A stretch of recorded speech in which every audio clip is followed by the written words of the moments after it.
Hey rich friends, welcome back to my channel. Today I'm going to be talking all about this book, the Almanack of Naval Ravikant. This book is one of the best books I ever read about building wealth. I read this book in 2020 during the pandemic and it literally changed my life. This book is why I've begun this wealth creation, wealth building journey. This is an amazing book. And in today's video, I'm going to tell you the 4 most important things that I learned from this book. I'm going to show you how to apply them to your life. Before I start, let me tell you about Naval Ravikant. Naval Ravikant is one of those people who makes you stop and think about what is the most important thing in life. He is an investor. He's popularly known as the founder of AngelList. AngelList was a platform for where startups could list and raise money. And he was an early investor of very popular startups like Twitter, Uber, Notion. He's an incredible investor with a proven track record, and he has become a go-to voice of people who want to build wealth and live intentionally. He's active on Twitter, and this book is actually a compilation of some of his most groundbreaking popular Twitter threads. The e-version of the book is available for free. I have the physical version as well that I got on Amazon. I'll put a link to the e-version as well as the Amazon version in the description box below if you want to check it out. But before then, let me just give you high level the 4 biggest lessons that I learned from this book. The first one is a lesson in this chapter of building wealth that's titled, "Making money is not a thing you do, it is a skill you learn." And when I read this in 2020, I was like, wow, right? This basically means that making money is not out of your reach or out of anybody's reach. If making money is a skill that I learned, then I can learn how to make money and I can become wealthy. Wealth building is accessible to everyone, no matter your education level, whether you are born into wealth or not. And one of the things said in this book was, if he lost all his wealth today, but you drop him in an English-speaking country, in 5 to 10 years, he will make his wealth back. And it's something that I've heard from a lot of billionaires. I've heard it from Bill Gates as well. And I'm always like, this is interesting. But when I read this book this way, it made sense to me. If making money is a skill, and if you've done it once or twice, you've actually already mastered the skill, you can replicate that, anywhere. In this book as well, he makes comments like, there's so many ideas always crossing through his brain, and his problem is time. He doesn't have time to execute all of them. And I'm just like, wow, right? It is a skill to make money. It is a skill to have good ideas and to be able to execute them. And once you turn on that skill in your mind, it becomes easier. It's still going to be challenging, but it's going to be easier. Second thing that I learned from this book as well is seek wealth, not money. Again, this was in 2020, it made me begin to think about what's the difference between wealth and money. Money is how we transfer wealth, and money is social credit. So money is a means of exchange. Money is not wealth. Having money does not mean that you have wealth. It just means that you have a means of exchange. Before money was invented, before paper was invented, people used to exchange value with things like trade by barter. I give you a jug of milk, you give me coffee beans. I give you a bag of rice, you give me some vegetables. That was how people exchange values. And then you had bills of notes, bills of sale, where I buy a jug of milk from you and you write me a note like an I owe you, saying, hey, I bought a jug of milk from you and I owe you something. And then as trade began to expand, we needed money to be able to exchange value across nations, across continents, across times, right? And that was why money was invented, whereas wealth has always existed. Wealth is a thing that you want. Wealth is the ability to earn money while you sleep. Wealth is the assets that earn while you sleep. Wealth is the factory, the robots cranking out things. Wealth is the computer program that's running at night, serving other customers. Wealth is money in the bank that is reinvested in other assets and into other businesses. So when you think about wealth, that's how to think about it. It's beyond money, it's money at work. Wealth is value, essentially. That, honestly, in 2020, changed the way I thought about building wealth or getting rich. Is like, I don't want to just have money. I want to have wealth. I want to have money that works for me, instead of just like making money. And that's the difference between like an income, a salary, and wealth. Like if you think about just making money alone, your priority will be getting a higher paying job, because all you're looking for is income, is money. But if you think about wealth, you'll be thinking, okay, even if I have a high paying job, how can I transfer my money into wealth? By taking my money and investing it, taking my money from just cash into an asset, buying a security, buying real estate, and my money is able to generate money for me, is able to work for me when I'm not working, and that is wealth. So this is the difference, and this is one reason why a lot of high earners are actually poor, because they are making a lot of money, they have money, they have income, but they do not have wealth. And the minute you stop working, you are poor, you are broke. Whereas if you are taking the money that you are making and you are putting it into assets, you are on your way to becoming wealthy. So that's why in this channel, let's talk about building wealth, instead of making money, because there is a difference between the two of them. There's a chapter in this book that is titled How to Build Wealth Without Getting Lucky. I think you need to read the book. I highly recommend it. I highly recommend going and checking his tweets. I'm linking his Twitter or X profile as well in the description box. This was very, very helpful for me. He had said that building wealth is a skill. So I wanted to know, okay, what are the skills? And he broke it down into 4 things. 4 things you need to do to build wealth. The first one is to seek equity. Second thing is to get leverage. The third one is to have specific knowledge. And the fourth thing is to have accountability. I'm going to go over every one of them. I'm just looking down, here at my notes. Equity, he's like, you're not going to get rich renting your time. You must own a piece of equity, a piece of a business to gain financial freedom. And if you think about it, like, equity is about ownership instead of rent. When you have a job and you're paid per hour or whatever, you are renting out your time. It is a rent system. The minute you are not able to work anymore, your income is capped or your income stops coming. Whereas if you own a business, you own equity, right? Even if you're not able to work, you're on vacation, you are sick, something happens to you, the assets that you have will continue to build wealth for you. He says, without ownership, when you are sleeping, you are not earning. When you are tired, you are not earning. When you're on vacation, you are not earning. You cannot earn non-linearly. So without equity, you cannot earn non-linearly. So if you have a graph of time versus money, if you have wage work or rent type of work, it says the more time you work, the more money you make. Whereas if you have equity, you make money irrespective of the amount of time that you put in, or you can put in 1 hour and make a lot more money. The money is increasing, but it's not tied to the amount of time that you put in, or it's not linear to the amount of time that you put in. So thinking about building wealth, always think about how you can have equity. Like, what can you have equity in? One way, if you're an employee, is to rise up in your company and be a partner. There are many companies like law firms or consulting firms or investment banking firms where they have partnerships, where as you grow, you eventually have like a share of the company, right? To begin to get a share of the company in your bonus. Or you work for a company where you have stock options, where they give you equity. Or you invest in a friend's company and get equity, or you start your own business and you get equity, right? So as you're thinking about building wealth, always prioritize, how can I get equity instead of how can I just get money? Second thing he mentioned about how to build wealth is leverage. And this was actually very mind-blowing for me when I read it. It said, you are going to get rich by giving society what it wants, but does not know how to get at scale. If you want to be wealthy, you have to figure out which one of these things you can provide for society, but it does not yet know how to get. And it's within your skill set and within your capabilities. So basically, to get wealthy and to get rich, you need to offer value to the world. Value to the world is what the world wants, but they don't yet know how to get it. It's like when cars were invented, people were using horses and they thought they were fine. But one person felt like we could do better, we could have more than this, and then they invented a car. Same thing with a cell phone. Like, every major technology that you see has come because somebody has thought that the world could do better, right? The world, there's a need. When I read this book, what it came to me was, in my day-to-day life, I need to always be thinking about needs. Even at my job, in my daily life, what needs do people have? If you pay attention, you can hear this. You can hear this in conversations. You can hear this if you ask people questions like, what do you need? What pain points do you have?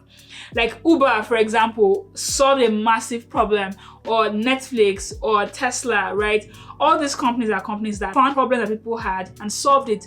Or even AI, ChatGPT right now, solving massive problems. The only way to build wealth is to be a problem solver, is to figure out what the world needs that you can provide, that is within your skill set, within your capabilities to provide. And when you find that, that is where leverage comes in. Leverage is basically a way to scale, a way to multiply your impact. So you can do something incredible, but if you do it for only one person, right, you earn money from that thing, but your impact is reduced. A good example of this are doctors. Doctors solve problems. Doctors save lives every single day. But doctors' work is not scalable. You are performing brain surgery. You can only perform brain surgery on one person at a time. It's localized, right? You cannot scale it. Every single time you want to perform brain surgery, you have to be there to perform brain surgery. That's the definition of scale. Scale is when you can expand your impact without your direct presence. So another example is jobs like consulting or investment banking or professional services jobs like law. These jobs are highly tied to the person. You can only be at a court, one court at a time. You cannot stand in court, multiple courts at the same time, unless that's a problem you are willing to solve. These are industries that do not have scale. But if you want to build wealth, you need to be able to scale. You need to be able to multiply the value that you are giving over and over and over. And in this book, it speaks about different types of scale.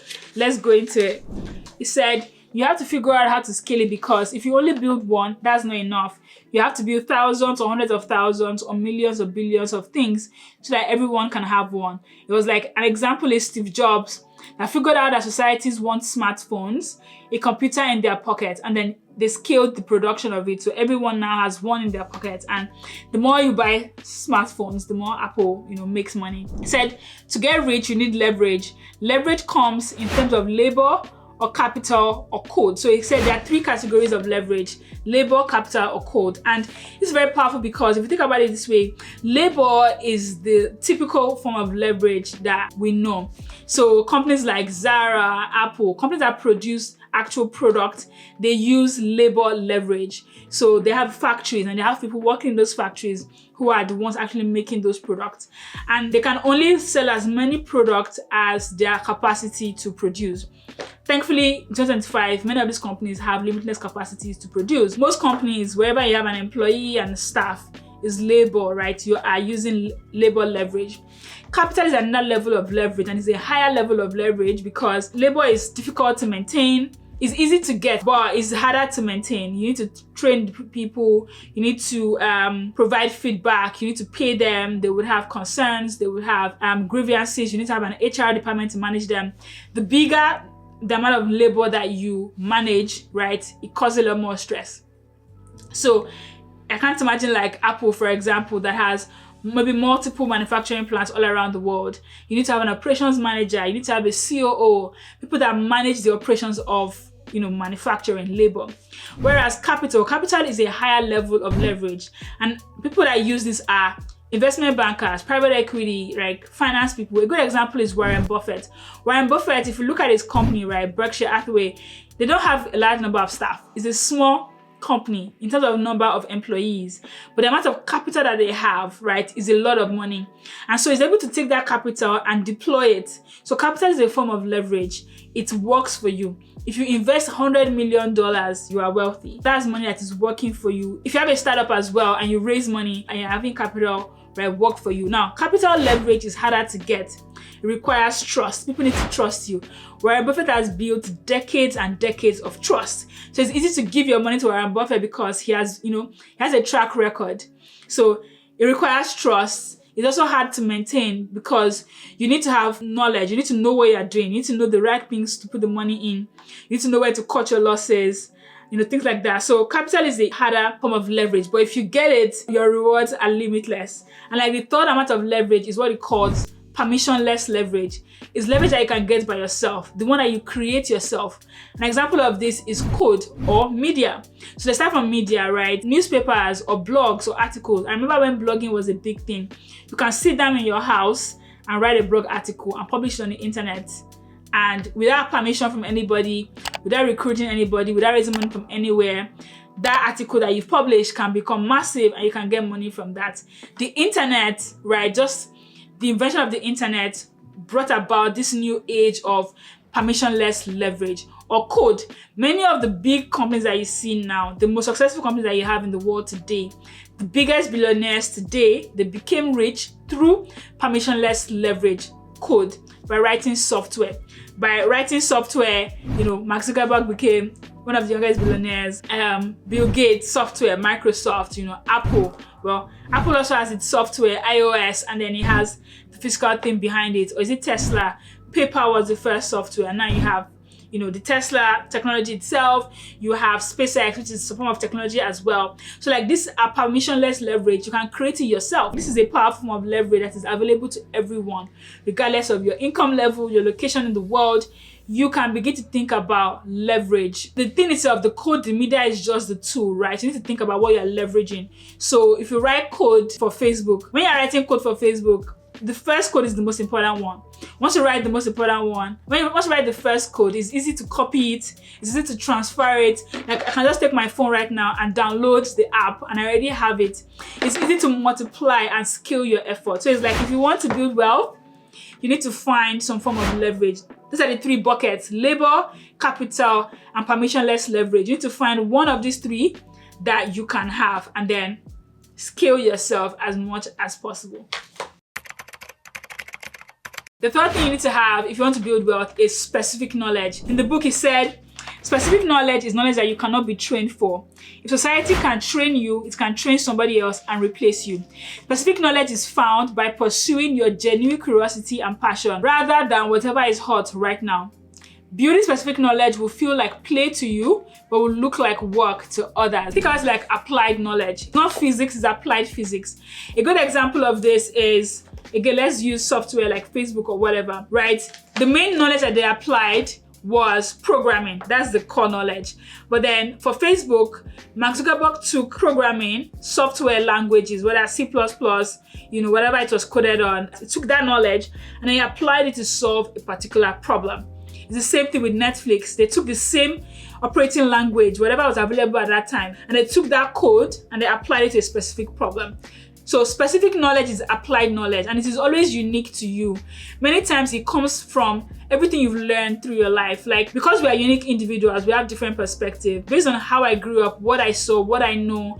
For example, I've been working now for over a decade. I've worked in different jobs, in different continents. I've worked with different types of people. I've worked across different industries. I've done chemistry, I've done finance, I've done consulting, I've done project management.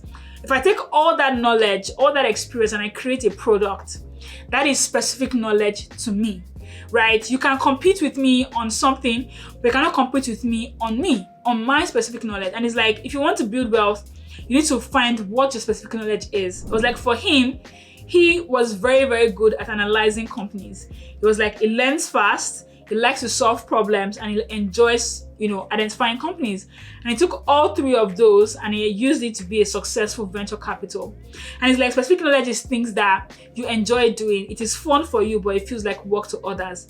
And he recommends like asking your mom, asking your friends, what do they think you are good at? What were you doing when you were young easily? What did you want to be when you grew up? Like thinking about this, music is a form of specific knowledge, right? We can all sing, but I cannot sing like Beyonce, right? This is specific knowledge that is specific to one person. Anyone can throw a ball into a basketball net, but not everybody can be like Steph Curry or LeBron James or, not everybody can be like that. That is specific knowledge that they've gained, they've practiced. They have their specific style, their tricks that they've learned. And sometimes you may need to spend time to develop your specific knowledge or to realize what your specific knowledge is. But he's like, until you find out what this is, your main work should be finding your specific knowledge. And once you find it, once you apply leverage, you apply accountability that I'll talk about next, and you have equity, you are on the track to build wealth. And the last one is accountability. And it's like accountability is in stages. He recommends that if you want to build wealth, you need to have accountability. There are inputs, there are outputs, and there are outcomes. Your wealth level will tell us whether you have accountability for just inputs, for outputs, or for outcomes. And a good example of this is in a regular job, low-level employees like analysts and associates have accountability for inputs. They do the work, they conduct the research, and then they write the deck or they build the financial model. They have accountability for their input, so they are paid less. Once you become a manager or a partner in any of these firms, you become accountable for outputs. Nobody is rating you on how well you created a financial model or how well you conducted research. They are rating you now on, did you solve the problem to the client? So you have accountability for outputs. And because of that, your compensation is higher. Now, when you own the company, you have accountability for outcomes, right? Your name is on the door. If you go and you recommend something and it does not work, your reputation is at stake. The more accountability that you take, the more money that you make. A good example of this is salespeople. Salespeople typically make a lot of money. Why? Because they bear accountability for the outcomes, right? They are not hedging their bets. You either win or you lose. You either get a deal or you lose the deal, and it's like 100% or nothing. Whereas, like, if you are an assistant to a salesperson, you get paid no matter what because you're not really bearing any risk. You are only responsible for the input. So it's like accountability is a double-edged thing. It allows you to take credit when things go well or bear the brunt of failure when things go bad. So the more money you want to make, the more accountability you should take. And it's as simple as even at your job, take more accountability for things. Try to move up in your career. Try to start things in which you can be accountable for the outcomes. Now, moving on to the last and also very important mind shift that I got from this book. It is power of compound interest. He says, play long-term games with long-term people. And for this one, I have to read from the book because, this is just amazing. He says, all the returns in life, whether in wealth, in relationships, or knowledge, come from compound interest. This was so powerful to me because I'm very aware of compound interest from finances. Compound interest basically is you earning interest on the money you put in, as well as the interest on the money you put in. And compound interest is a long-term thing. You can only see compound interest working for you if you are invested for the long term. And then he now took this and is applying it to life. He says, compound interest in business looks like trust. People are given leadership positions because they have a good reputation and they are trusted. In business, you know this as a brand, right? For example, a brand like Coca-Cola. A lot of the value of Coca-Cola is in the brand equity. It's just the brand. People have come to trust Coca-Cola's quality, and this is gained over years. Or Warren Buffett, for example, right? Just trust. Compound interest. He has gained compound interest of his reputation. And it's like, that's one thing you need to have if you want to build wealth. You need to have compound interest of your reputation. People need to trust you, trust a personal brand. So like, with that in mind, whenever you are doing things, you need to be asking yourself, what I'm doing, what I'm saying, what I'm thinking, is it going to dilute my compound interest or is it going to increase my compound interest? That's one thought. Another thing as well about compound interest is, he said, when you find the right thing to do, when you find the right people to invest with, invest deeply. Sticking with it for decades is really how you make big returns in your relationships and in your money. Compound interest is very important. So it even goes further into relationships, and it's like, in relationships, work relationships, personal relationships, even things like marriage, right? The benefit of it is in compound interest. The work that you should do should be finding the people, the things, the work in which you can gain maximum compound interest. And when you find those people, it's like double down, invest deeply, stick with it for the long term so that you can earn the compound interest. It says, only invest your time and energy in things, people, and work that can bear compound interest. Nothing is ever truly wasted because you learn from everything, but very few things and very few people are worth investing more time. So it's like, if you are doing something, immediately you recognize that this thing does not have long-term benefits. It's like, cut it out. Cut your losses and move on. And the same thing, immediately recognize that this thing has long-term benefits, double down. And I was like, wow. That for me is a framework in choosing my friends, in deciding what job that I take, deciding where I live. Is like, identify the place that has the highest potential for compound interest and double down in it. So these are, like, I didn't even go through half of the book.